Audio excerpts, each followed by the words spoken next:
Oh, hello. My name is Gráinne Maguire, and this is 5 reasons why Disney's Beauty and the Beast is a terrible film for young girls to watch. Seriously. Belle is really judgmental and horrible to the people in her village. She just wanders around going, "Oh, little people, they don't get me, like I'm so special and amazing."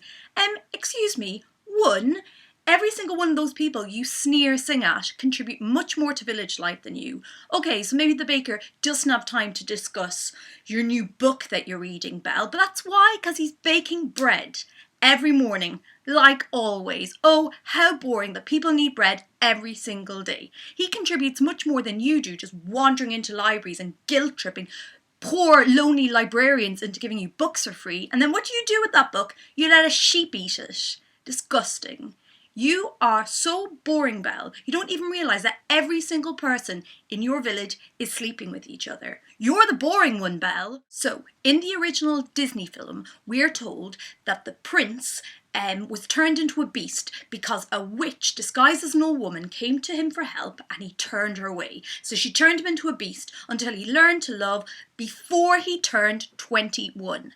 Now, later on in the film, Lumiere discloses during the Be Our Guest routine that 10 years they've been rusting, needing so much more than dusting. So that means the witch cast a spell on the prince when he was 11.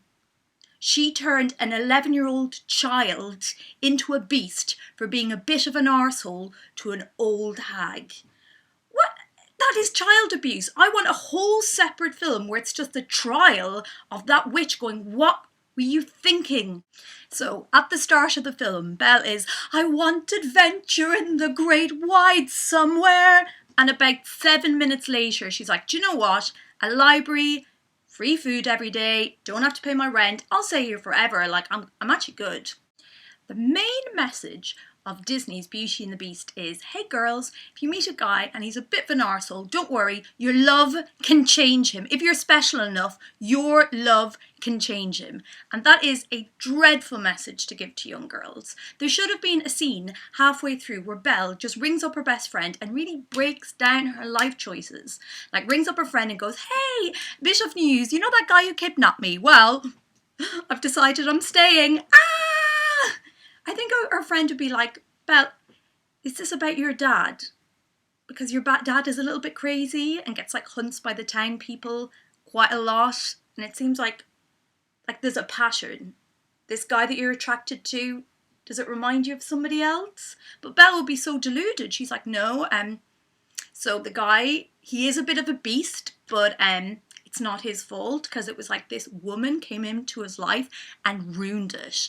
Like this witch, apparently she was like a nightmare. She completely messed with his head and he's never been the same since. But my love is like changing him. Like I'm teaching him to brush his hair and like he's eating breakfast better now and we're having like snowball fights in the garden. Like I got this. I'm so special. I got this. My love is rescuing him."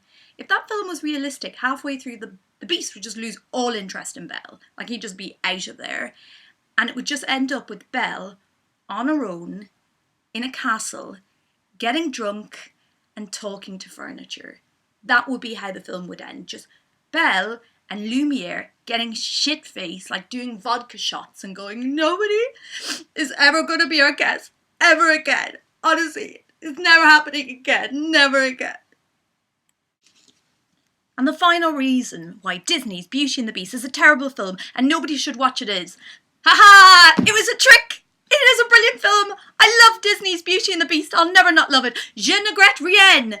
It's amazing. It's all about learning that, we all think we're the Beast, but deep down there's something beautiful in all of us. When, like Mrs. Potts tells us to, we can realise that we can change, realise maybe we were wrong. And Emma Watson is so good in the remake. She's like peak Emma Watson, stressed West London gap year student. And cousin Matthew, like he really does us all proud. I regret nothing.